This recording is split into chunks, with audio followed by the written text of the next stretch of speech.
জানো তো বন্ধুরা, বাইকে করে ঘুরতে কিন্তু আমার সেই মজা লাগে, সেই।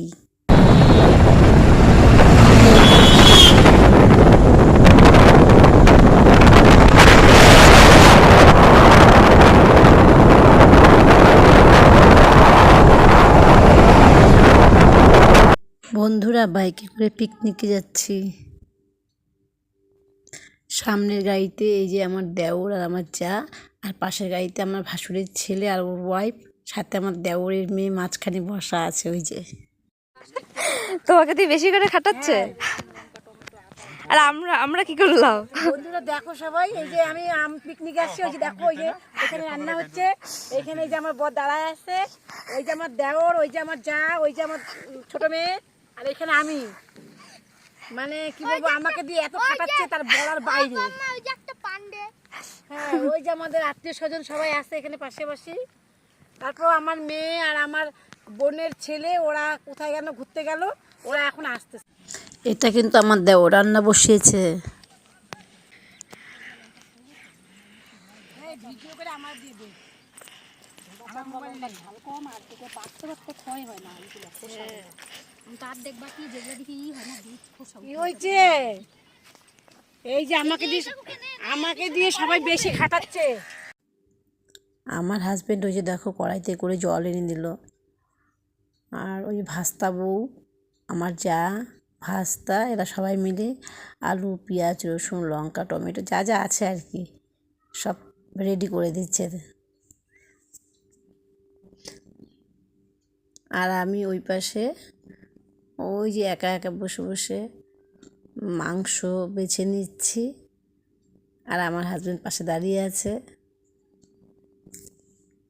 আর রান্নার পুরো দায়িত্বে ছিল আমার দেওর। আর আমি মাংসটা বেছে দিয়েছি।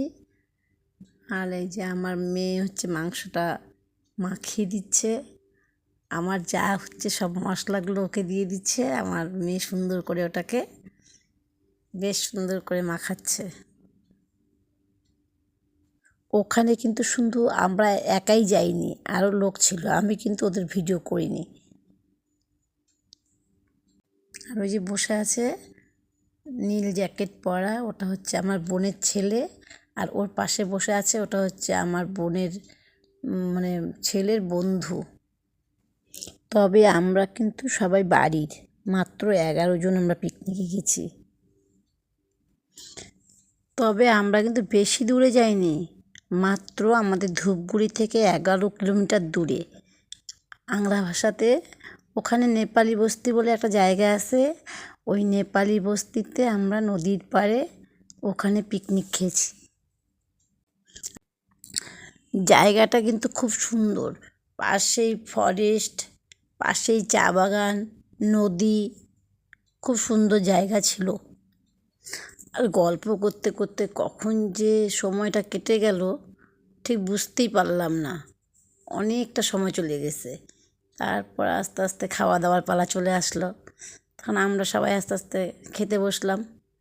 এই যে আমার জায়ের ছেলে খাচ্ছে, ভাসুরের ছেলে আর কি। ওই যে আমার দেওর খেতে দিচ্ছে, ওই যে আমাদের বৌমা খাচ্ছে, আমার যা খাচ্ছে, আমিও খাচ্ছি, পাশেই আছি। এগুলো সব স্মৃতি হয়ে থাকবে।